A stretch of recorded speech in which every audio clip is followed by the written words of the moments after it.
오늘은 하나님의 언약이 전부인 사람이라고 하는 제목으로 함께 하나님 말씀을 나누도록 하겠습니다. 오늘의 배경은요, 출애굽한 이스라엘 백성들이 가나안 땅에 와서 살고 있는 때입니다. 물론 정착한 것은 아니고요, 여러 가지 전쟁을 치르면서 싸우고 있는 가운데 있습니다. 그러면서 이제 이스라엘 지파들에게요, 그 땅을 분배하려는 찰나에 놓여져 있습니다. 성경을 보니까 유다 지파에서 먼저 그 땅을 분배받게 되었습니다. 그런데 유다 지파 중에서 한 사람이 나오는데요, 갈렙이라는 사람이 여호수아 앞으로 나와서 땅을 요구합니다. 그런데 갈렙이 요구했던 땅은 바로 헤브론이었습니다. 헤브론은요, 전쟁을 하기에 그렇게 만만치 않은 참 어려운 땅입니다. 갈렙이 이 산지를 내게 주소서라고 말하고 있잖아요. 헤브론은 산지였습니다. 그렇기 때문에 전쟁을 하더라도 조금 더 어려운 땅이었습니다. 근데 산지라는 조건 말고도 헤브론이 어려운 부분이 있었는데, 그것은 뭐냐면 그곳에 아낙 자손이 살고 있었다라고 합니다. 아낙 자손은요, 자이언트, 즉 거인족들이 살고 있는 곳이다라는 것입니다.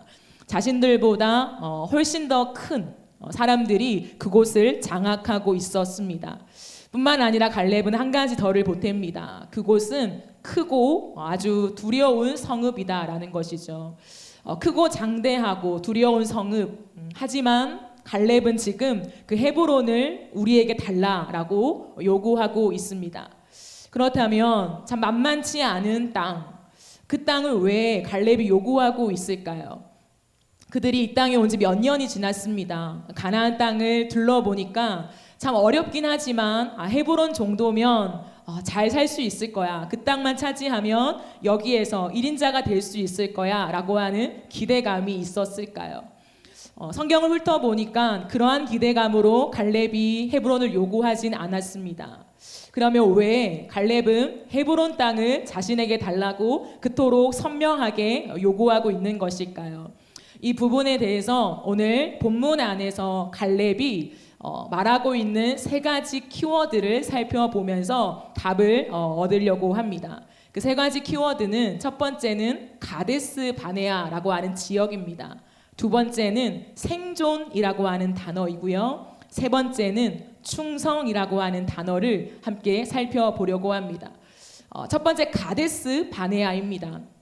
갈렙은 여호수아에게 나에게 헤브론을 달라라고 요구할 때요, 근거가 있었습니다. 6절을 보니까 그 근거를 무엇이라 말하냐면 가데스 바네아다라고 말합니다. 가데스 바네아가 그들과 또 여호수아 사이에 어떠한 사건이 있었길래 그 땅을 언급하는 것일까요? 이것은 민수기 13장까지 거슬러 올라가야 합니다. 민수기 13장은 이스라엘 백성들이요, 출애굽하여서 애굽에서 나와서요, 광야길을 걷는 동안에 있었던 일이었습니다.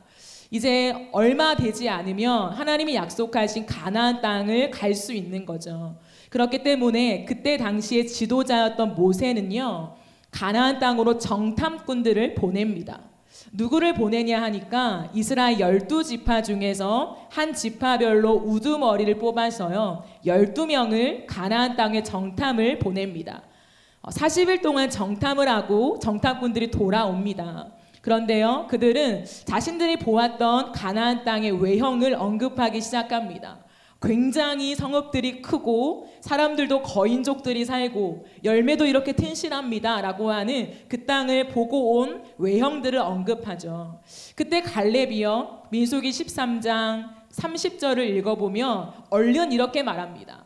우리가 올라가서 그 땅을 칩시다, 우리가 능히 이길 수 있습니다 라고 포부를 가지고 항변합니다. 그런데요, 그때 나머지 10명의 정탐꾼들이요, 아니다, 그 땅을 보고 오니까 외관이 그렇게 좋긴 하지만 그만큼 그 사람들은 너무 강하기에 거기에 비해서 우리는 메뚜기와 같다, 우리가 그 땅과 전쟁을 시작한다면 우리는 다 몰살당하고 말 것이다 라고 얘기를 합니다. 그러자 많은 백성들은 여호수아와 갈렙 그리고 나머지 10명의 모든 얘기를 들은 다음에 10명의 얘기에 귀를 기울이며 간담이 서늘해집니다. 두려움이 엄습한 거죠. 그래서 못 간다고 합니다. 그리고는 성경을 보니까 밤새도록 통곡했다라고 합니다. 그들은 통곡하면서요, 한 지도자를 세워서 우리가 다시금 애굽으로 돌아가자, 여기서 살아갈 힘이 없다라고 고백합니다. 그때 그 말을 들은 갈렙과 여호수아는 굉장히 마음이 아팠습니다. 그래서 옷을 찢으면서요, 그들이 백성들을 설득합니다. 아닙니다. 하나님이 우리와 함께 하시지 않습니까? 그러니까 올라갑시다. 우리가 차지합시다. 그들은 우리의 먹이입니다. 라고 얘기를 합니다. 그러니까 백성들은요, 그들의 말을 듣지도 않은 채 여호수아와 갈렙을 돌로 쳐 죽이려고 합니다. 그런 사건이 있으면서 모세는 답답한 심정을 가지고 하나님께 기도합니다. 모세는 백성들의 죄악을 용서해 달라고, 하나님 우리의 무지함들을 제발 용서해 달라고 하나님 앞에 매달립니다. 그때 하나님께서요, 응답하시는데 두 가지를 응답하십니다. 첫 번째는 뭐냐면 모세가 기도한 것처럼 내가 백성들을 용서해 주마 라고 합니다. 하지만 그들은 내가 약속한 그 땅에 들어가지 못할 것이다, 그 땅을 보지 못할 것이다 라고 응답하십니다. 또 하나 하나님이 응답하십니다. 그것은 그들은 보지 못하나 내 종 갈렙은 내가 약속한 그 땅을 반드시 볼 것이다, 그리고 그의 자손들이 차지하게 될 것이다 라고 하나님의 응답이 모세를 통해서 주어지게 됩니다. 그것을 갈렙은 들었다라는 거죠. 그때 갈렙의 나이는 40세였습니다. 그리고 시간이 지나서요, 45년의 시간이 지나면서 광야에서, 그리고 가나안 땅에 들어와서 한 5년 지난 이 시간까지요, 갈렙은 85세가 되었습니다.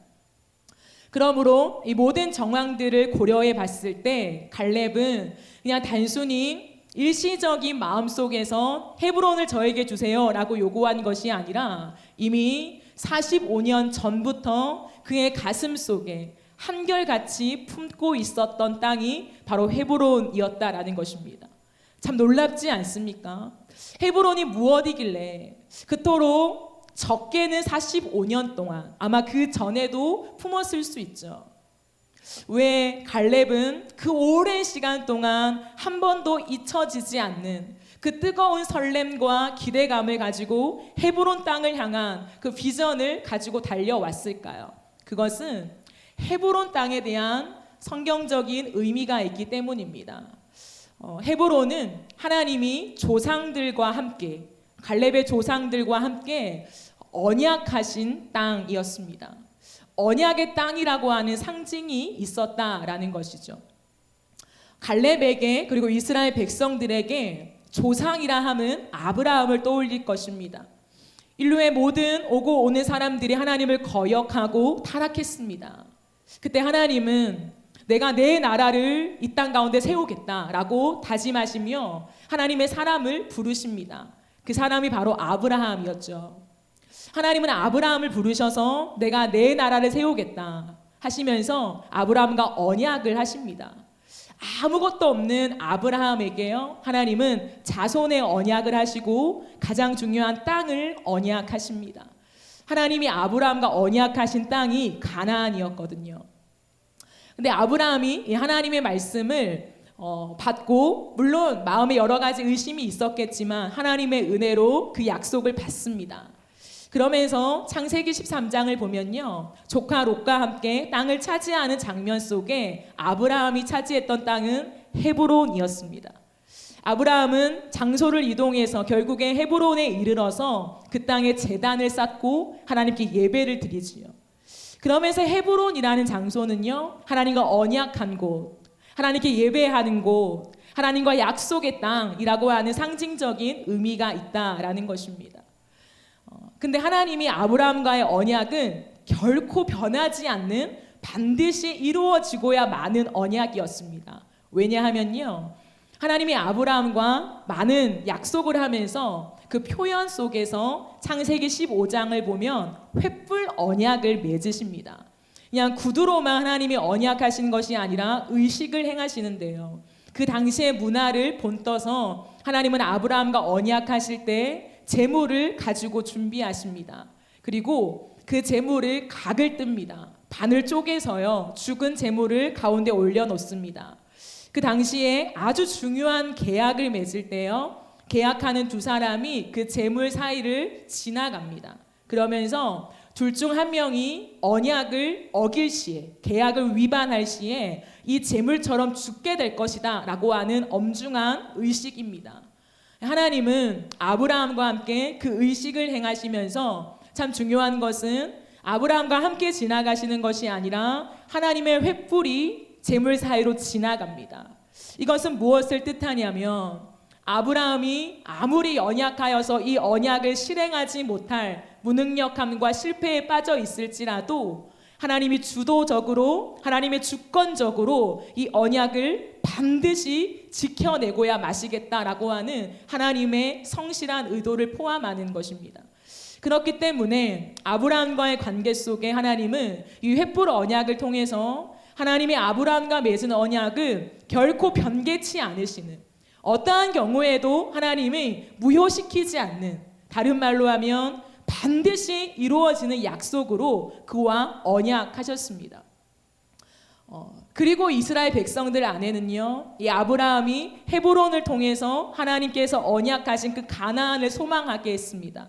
성경을 보면요 아브라함, 이삭, 그리고 그의 아내 사라까지, 그리고 많은 후손들이 이 헤브론에 장사되어집니다. 자신의 죽음의 시체를 그 땅에 묻는 거죠. 그러면서 그들은요 하나님의 언약을 생각했습니다. 그러므로 한 번 더 정리를 하면요 헤브론이라고 하는 땅은 단순한 땅이 아닙니다. 그냥 보기에 좋아 보여서 헤브론 산지를 주십시오라고 얘기하는 것이 아니라 먼저는 아브라함과 하나님이 맺으신 언약을 상기하게 하는 장소요, 그 이후에 이어졌던 많은 후손들이 하나님을 떠올리며 언약하신 하나님, 반드시 약속을 지켜내신 하나님, 하나님의 나라를 세울 건데 이스라엘을 통해서 세우실 그 하나님을 기대하는 상징적인 땅이었다라는 것입니다. 그런데 한 가지 더 우리가 기억해야 할 것이 있습니다. 그것은요 갈렙은 많은 이스라엘 지파 중에 유다 지파였습니다.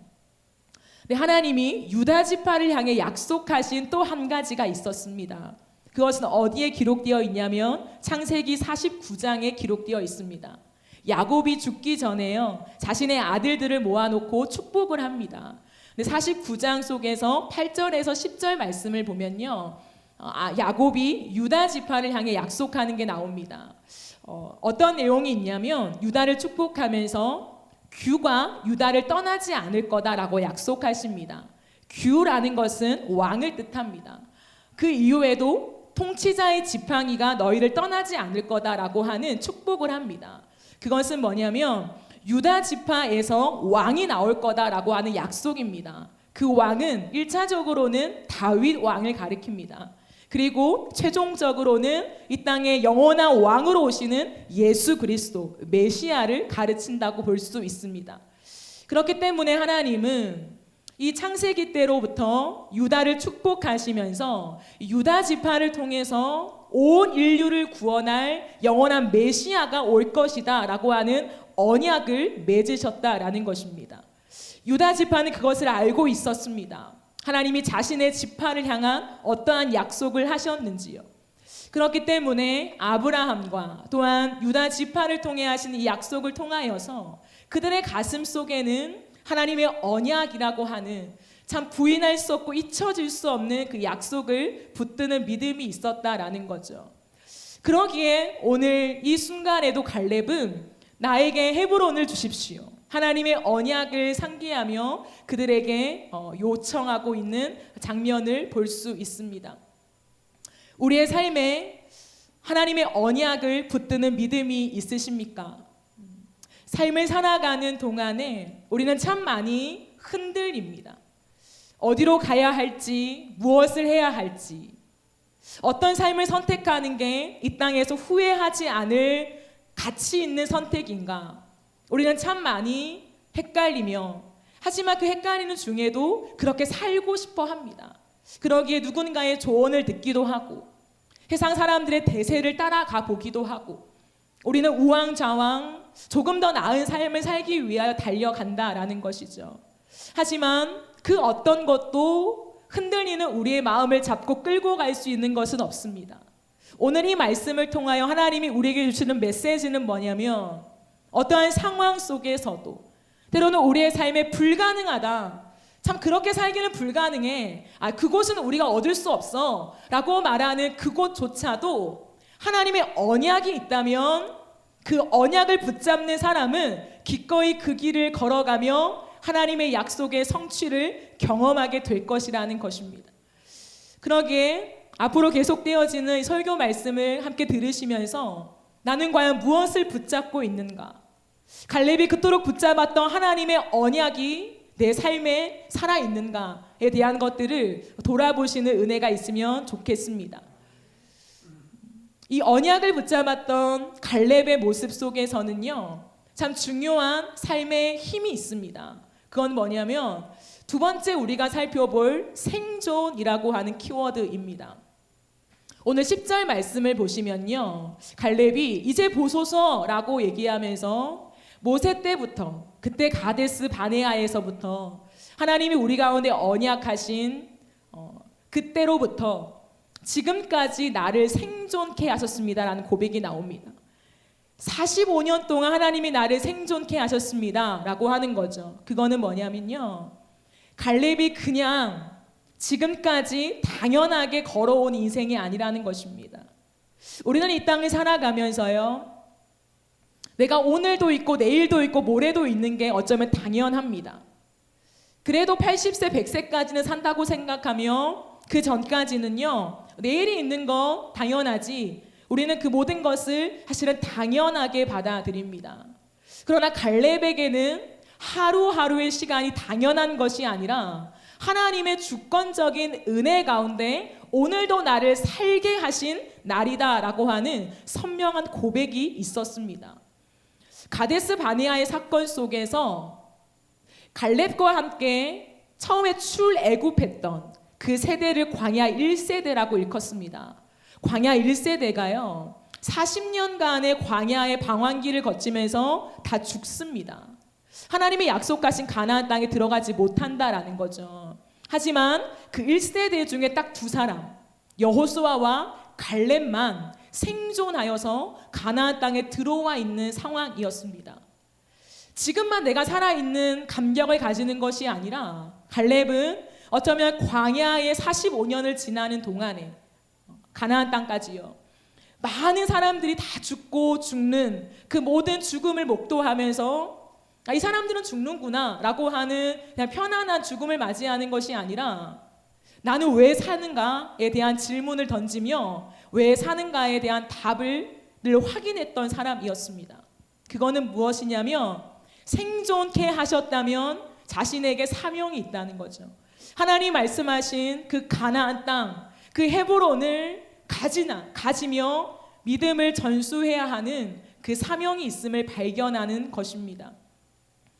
저는 아직 굉장히 젊지만 저에게 한 가지 특이한 삶의 방법이 있습니다. 어느 순간부터인 것 같습니다. 언제인지는 모르겠지만 어느 순간부터 뉴스에서 또 옆에 있는 많은 사람들 중에서 죽음의 소식이 들려오는 그날에 제가 밤에 잠을 잘 이루지 못합니다. 내가 알건 알지 못하는 누군가이건 죽음의 소식이 내 안에 들려왔을 때 밤에 잠을 이루지 못하는데요. 그 이유는 뭐냐면 그 밤마다 제가 하나님 앞에 하나님 저는 왜 삽니까? 라고 하는 질문을 던지기 시작했습니다. 이유는 알 수 없지만 제 안에서 제가 오늘도 살아 생존하는 근거가 저의 어떠함이 아니라는 고백이 있기 때문이 아닐까 생각합니다. 내가 누군가 세상을 일찍 떠나는 그 사람들보다 조금 더 잘나서, 아니면 내가 조금 더 탁월한 일을 잘 맡아서, 아니면 내가 건강관리를 조금 더 잘해서 내가 지금 살아있는 것이 아니라 왜인지 모르겠지만 하나님이 오늘도 나를 이곳 가운데 살게 하셨다면 하나님의 뜻과 사명이 있다라는 것을 기억하고 싶어서입니다. 그러나 사람인지라 참 연약하잖아요. 평범한 일상을 살아가다 보면 당연한 줄 압니다. 저도 내일이 온다는 건 당연한 거고요. 하나님의 은혜라고 고백은 하지만 매일매일 그 하나님의 은혜에 대한 감격으로 하나님 앞에 나아가고 있지는 못하는 것 같습니다. 그렇기 때문에 그런 누군가의 죽음을 내가 목도했을 때, 경험하고 들었을 때에 하나님 앞에 밤새 잠 못 이루며 하나님, 저는 왜 삽니까? 왜 저를 살려두셨습니까? 하나님, 당연하게 살지 않고 그 사명대로 하나님 충성스럽게 살게 해주십시오라는 그 씨름이 제 안에 있습니다. 우리의 삶은 당연하지 않습니다. 우리의 인생 속에서 나는 건강하니까 70은 살겠지라고 하는 것은 물론 자연적인 부분이 있긴 합니다. 하지만 그 누구도 장담하거나 확신할 수 없는 우리의 삶입니다. 그러기에 저는 이 모든 것이 하나님의 주권이라 생각합니다. 생사화복을 주관하시는 하나님을 믿는 저와 여러분이라면 더욱더 확고하게 오늘 나를 이 곳 가운데 살려두셔서 오늘이라고 일컫는 시간을 살게 하신다면 우리에게 사명이 있는 것입니다. 갈렙은 그것을 기억했습니다. 그렇기 때문에 허투루 하루하루를 살지 않았던 것 같습니다. 날마다 내가 왜 사는가? 동료들이, 옆에 있는 사람들이 죽어갈 때마다 그 장례를 치르면서 하나님, 저는 왜 삽니까? 저를 왜 살려주셨습니까? 라고 질문하며 날마다 거기에 대한 대답으로 헤브론 땅을 차지해야 된다. 하나님의 언약이 이루어져야 한다. 유다 지파 가운데 메시아가 올 것이다. 이 언약을, 하나님의 변치 않는 언약을 내 자손에게 말해 주어야 한다 라고 하는 자신의 사명감을 가지고 이 85세까지 한결같이 달려온 것이 아닌가 생각합니다. 이 말씀 속에서 우리는 질문해야 합니다. 여러분, 왜 사는가? 왜 나에게 오늘이라는 시간이 또 주어졌는가? 하나님 앞에 질문하셔야 합니다. 하나님 앞에 물으셔야 합니다. 그리고 내가 아무리 청춘이라고 일컫는 젊음이라 할지라도 당연한 것이 아니라 내 사명이 있다. 하나님 맡기신 사명이 있다라는 것을 기억하며, 하나님, 제 사명이 무엇입니까? 하나님, 제가 차지해야 될 저의 헤브론은 무엇입니까? 라고 하는 질문 속에 답을 얻어가시는 저와 여러분의 삶이 되어지기를 간절히 바라고 소망합니다. 세 번째는 충성입니다. 언약을 붙잡고, 또 다른 말로 언약에 붙잡힌 바 된 사람, 그리하여서 내가 사는 것에 대한 분명한 이유를 알며 그 사명을 따라 살아가는 사람은요, 삶의 태도도 명확합니다. 그것은 바로 충성입니다. 온전히 따랐다, 다른 말로 충성했다라고 하는 표현이 갈렙에게 계속해서 붙습니다. 근데 참 독특한 것은요, 성경을 가만히 읽어보니까 갈렙을 향한 똑같은 표현이 등장하는 것을 발견하면서 과연 누가 충성이라는 말을 갈렙에게 붙이지? 라고 살펴보았습니다. 그런데요, 하나님도 갈렙에게 충성했다, 온전히 따랐다라는 말을 쓰시고요, 모세도 그러했고요, 여호수아도 그러했고요, 갈렙 자신도 자신을 평가하면서 똑같은 말을 하는 이 특이한 점을 발견하게 되었습니다. 한번 확인해 보실까요? 민수기 말씀은요, 제가 한번 읽어드리도록 하겠습니다. 민수기 13장 24절을 보시면, 민수기 13장 24절을 보시면요, 하나님이 말씀하시는 장면입니다. 그러나 내 종 갈렙은 그 마음이 그들과 달라서 나를 온전히 따랐은즉 그가 갔던 땅으로 내가 그를 인도하여 드리리니 그의 자손이 그 땅을 차지하리라 라고 하나님이 말씀하십니다. 오늘 우리가 함께 확인한 본문 9절 말씀에는요, 모세 이야기를 듭니다. 그날에 모세가 맹세하여 이르되 네가 내 하나님 여호와께 충성하였은즉 네 발로 밟는 땅은 영원히 너와 내 자손의 기업이 되리라. 14절에는요, 여호수아도 갈렙에게 말합니다. 헤브론이 그니스 사람 여분의 아들 갈렙의 기업이 되어 오늘까지 이르렀으니 이는 그가 이스라엘의 하나님 여호와를 온전히 쫓았습니다.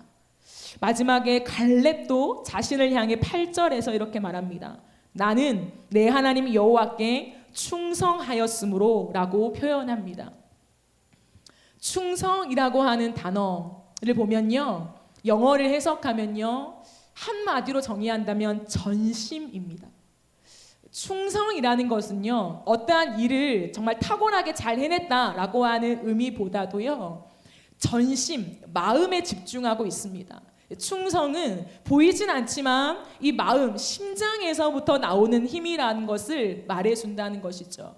그러므로 온전히 따랐다라고 하는 것은 행위만을 얘기하는 것이 아니라 그 행위가 나올 수 있는 근원인 이 마음의 전심으로, 즉 단 한 군데도 빈틈이 없다는 거죠. 오롯이 일편단심, 한 곳을 향하여 집중했는데 갈렙이 집중한 그 한 곳은 하나님이었다라는 것을 말해줍니다. 왜인지 모르겠습니다. 그러나 갈렙은요, 자신이 살아온 이 긴 세월 동안 단 한 번도 하나님을 버리고 현실을 택하거나 하나님의 언약을 까먹고 지금 있는 위기를 바라보거나 문제를 해결하기에 급급한 적이 단 한 번도 없었다라는 것입니다. 그의 마음에는 오로지 하나, 한 분 하나님, 그리고 절대로 변개치 않는 하나님의 언약, 이것에 대한 충만한 마음으로 오롯이 모든 삶을 그 말씀을 따라 살아갔던 삶이었다라고 하는 것을 하나님도, 그 옆에 있던 모세라는 지도자도, 가장 측근에 있었던 여호수아도, 그리고 자신도 똑같이 언급하고 있다라는 것입니다. 여러분 한번 생각해 보십시오. 여호수아는 갈렙과 좀 남달랐던 것 같습니다. 모든 1세대가 다 죽고요, 45년을 함께 있지 않습니까? 지도자였기 때문에 온 백성을 바라봐야 하긴 했지만 여호수아는 갈렙, 이 두 사람과 함께 하나님 앞에 언약의 근거와 믿음의 고백을 했던 사람, 그리고 유일하게 가나안 땅에 들어왔던 사람이었잖아요. 얼마나 각별했겠습니까? 근데 그 여호수아가 이 갈렙을 평가할 때 하나님을 온전히 쫓았다, 그 고백을 남길 수 있다라는 것은요, 정말 갈렙의 삶이 그러했다라는 것을 증명할 수밖에 없습니다. 갈렙은 오롯이 하나님의 언약이 전부인 사람이었습니다. 그의 삶의 모든 순간이요, 모든 태도가요, 그렇기 때문에 언제나 상황보다 현실보다 문제보다 언약하신 하나님을 바라보며 그 하나님과 함께 동행할 때 나는 모든 것을 할 수 있다라고 하는 믿음으로 정말 많은 세월을 인내했던 사람입니다. 그러므로 여러분, 충성이라고 하는 것에는 인내가 붙습니다. 세상을 살아가는 동안에 가장 어려운 거 어쩌면 인내인 것 같습니다. 하나님 앞에서 불붙는 때가 있지요. 하나님의 역사와 기적을 경험할 때 참 재밌습니다. 신이 납니다. 와, 보이지 않는 하나님이 살아계시는구나, 내 삶에 역사하시는구나. 믿음 생활이라는 게 참 춤출 만큼 재미가 있습니다.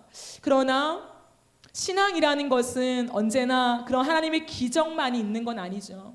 삶을 걷다 보면은 고난이 있습니다. 하나님 앞에 물어도 하나님의 응답 없는 때가 있습니다. 눈물로 호소해도 하나님이 명확한 답변을 내놓지 않을 때도 있습니다. 문제는 쌓여가고 여러 가지 난공불락의 성들이 내 앞을 가로막는 것 같은 때가 있습니다. 그때가 가장 힘든 때죠. 근데 그때 인내할 수 있는 사람, 그 사람이 진짜 하나님의 언약을 신실하게 붙잡는 사람이라고 할 수 있을 것입니다. 근데 갈렙은 그러했다는 거죠. 이 갈렙이라는 사람을 묵상하며 정말 많은 제 안에 질문이 던져졌습니다. 와, 어떻게 이렇게 살아갈 수 있을까? 어떻게 모든 상황 속에 하나님의 언약만 붙잡을 수 있을까라고 하는 그 참 신기하고도 제 삶을 많이 돌아보게 하는 그런 인물이 갈렙이었습니다. 여러분, 이 땅을 살아가시면서 하나님 앞에 혹시 한결같은 믿음으로 살아가십니까? 삶의 많은 문제 앞에서 흔들리는 우리의 자신을 발견하고 있진 않으십니까?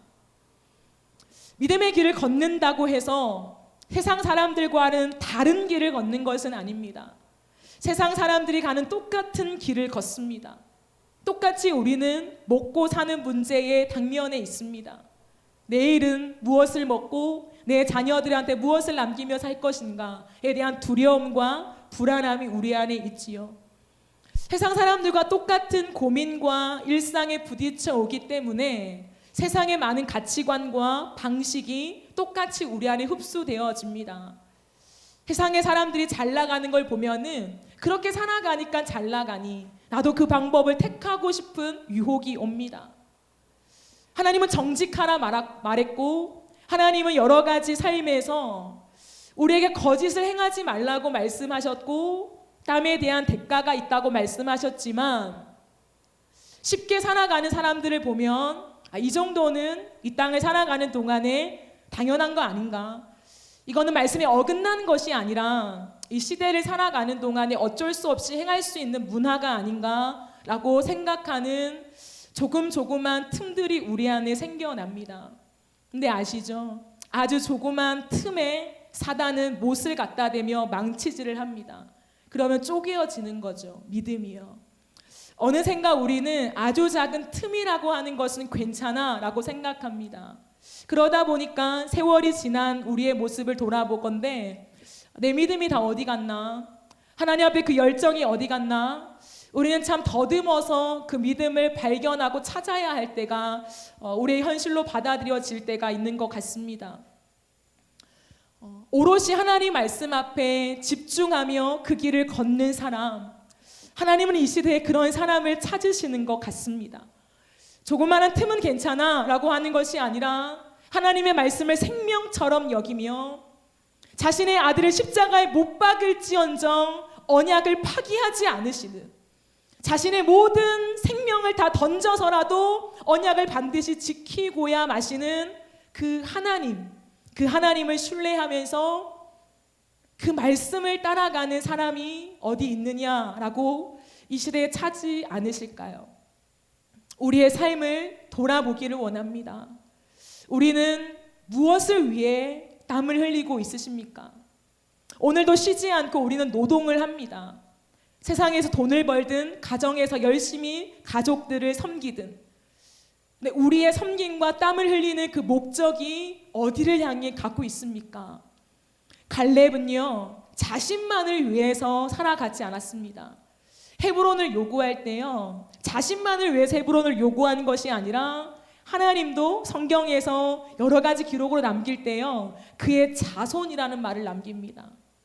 갈렙의 가슴에는 자신만이 아니라 자신의 자손에 대한 마음이 있었습니다. 85세입니다, 여러분. 85세 땅을 얻어서 몇 년이나 이 땅에서 누리며 살겠습니까? 하나님의 언약을 얼마나 자신이 만끽하며 살겠습니까? 갈렙은요, 내가 이 헤브론에서 하나님의 영광을 보리라, 그것보다도요, 내 자손들에게 하나님의 언약이 성취되고 있음을 보여주고 싶은 그 열망이 어쩌면 더 컸을지도 모르겠습니다. 그의 가슴에는 그 마음이 있었다는 거죠. 우리의 마음에, 사랑하는 성도님들의 가슴에요, 내가 정말 자녀에게 이거 하나 남기고 싶어, 정말 이거는 꼭 새겨주고 싶어 하면서 오늘 땀을 흘리는 그 중심에 무엇이 있으십니까? 남들처럼 재산, 아니면 빚은 안 져야지, 아니면 조금 괜찮은 보금자리, 괜찮은 가정이라 일컫는 많은 조건들, 하나님은 그것이 아니라 내 말씀이 전부인 사람 어디 있느냐? 오늘도 메시아가 이 땅에 올 거라는 약속을 붙잡은 사람들처럼 다시 오마 약속하신 예수 그리스도의 그 약속을 붙잡고 그 주님 오실 길을 예배하는 사람 어디 있느냐? 하나님은 찾으시지 않나 생각합니다. 우리의 가슴에 진짜 예수 그리스도를 기다리는 설레는 기대함이 있으십니까? 어느 순간 종교로 전락해버린 기독교, 하나님의 말씀이지만 천국이 있다고 말하지만 판타지와 같은 천국, 기다려도 오지 않으니 언젠간 오겠지라는 막연함 속에 판타지처럼 되어버린 천국은 아닌가 생각합니다. 가슴을 쓸어내리며 그 주님 오실 날 준비하며 오늘도 순결하게 살아야지, 주님 언제 오실지 모르니 오늘도 내가 말씀과 기도로 거룩하게 살아야지 라고 하는 그 순결한 신부의 모습이 우리 안에 많이 사라져 버렸진 않으십니까? 하나님 앞에서 정말 나는 사랑하는 내 자녀들에게 무엇을 가르치고 싶은가? 무엇을 남기고 싶은가? 무엇을 심어놓고 싶은가? 하나님이 내 인생을 언제 걷어가실지 모르겠지만 걷어가시기 직전까지 내 자녀들의 귀에 들려주고 싶은 것이 무엇인가? 그럼 다시 한번 돌아볼 수 있기를 소망합니다. 하나님 앞에서 갈렙은 여전한 전심, 하나님의 언약이었습니다. 말씀을 정리하겠습니다. 이 시대 속에 이미 우리는 많은 시간, 100년이 훌쩍 넘는 기독교 역사를 가진 민족이 되었습니다. 여러 가지 기적과 부흥과 참 많은 것들을 경험하며 지금 여기 온 우리의 하루. 근데 이 하루를 살아가는 동안에는요, 우리도 포함되지만 사랑하는 자녀들이 하나님에 대한 살아계심의 감격을 참 많이 잃어버린 때입니다. 하나님의 언약이라는 것, 말씀의 성취라는 것, 결국엔 예수 그리스도인데요. 예수 그리스도가 답이 된다는 것 많이 경험하지 못한 시대입니다. 왜 그럴까요? 우리의 일상에 하나님을 모시지 않기 때문입니다. 우리의 일상에 정말 예수가 답이 안 되기 때문입니다. 교회에서는 예수가 답이라고 외칩니다. 하나님이 우리의 위로자다. 예수만 있으면 된다. 우리는 아멘으로 화답합니다. 그러나 이 문을 나서면서 우리의 일상으로 들어가는 순간에 예수도로 바뀝니다. 예수도 필요하지만 세상의 많은 흐름도 중요해. 예수만 있으면 되는 게 아니라 저것도 필요해. 우리의 일상에서 예수밖에 없다는 것이 아니라 예수 말고도 여러 가지가 필요해. 그것이 지혜야, 융통성이야 라고 우리는 익숙하게 살아갑니다. 그렇기 때문에 죄송한 표현이지만 자녀들 또한 부모의 세대를 보면서 예수가 답이라는 것을 삶으로 보고 자라지 못했습니다.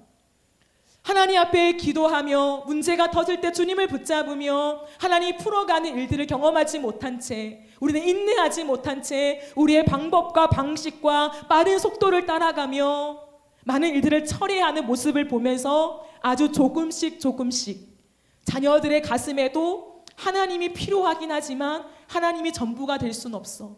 하나님만 믿고 살다간 우리는 세상에 뒤처질 거야 라고 하는 인식이 이미 많이 젖어 있는 것은 아닌가 생각합니다. 이 시대에 조금 더 화려한 것, 조금 더 탁월한 일, 조금 더 훌륭한 업적을 남기는 교회와 성도가 필요한 것이 아니라 갈렙과 같은 사람이 필요합니다. 어떠한 상황에도, 어떠한 문제 앞에도 절대로 우리는 이길 수 없는 게임 같은 그런 전쟁의 시대를 살아가는 한가운데서도 아니야. 우리는 할 수 있어. 왜 할 수 있냐면 오늘도 하나님은 살아계시며 하나님은 자신의 아들을 아끼지 않을 만큼 반드시 언약을 지키고야 마시는 하나님이시기 때문에 예수님이 이 땅에 반드시 오셔. 그 재림의 때에 우리는 하나님과 함께 설 그날을 목도하게 될 것이야.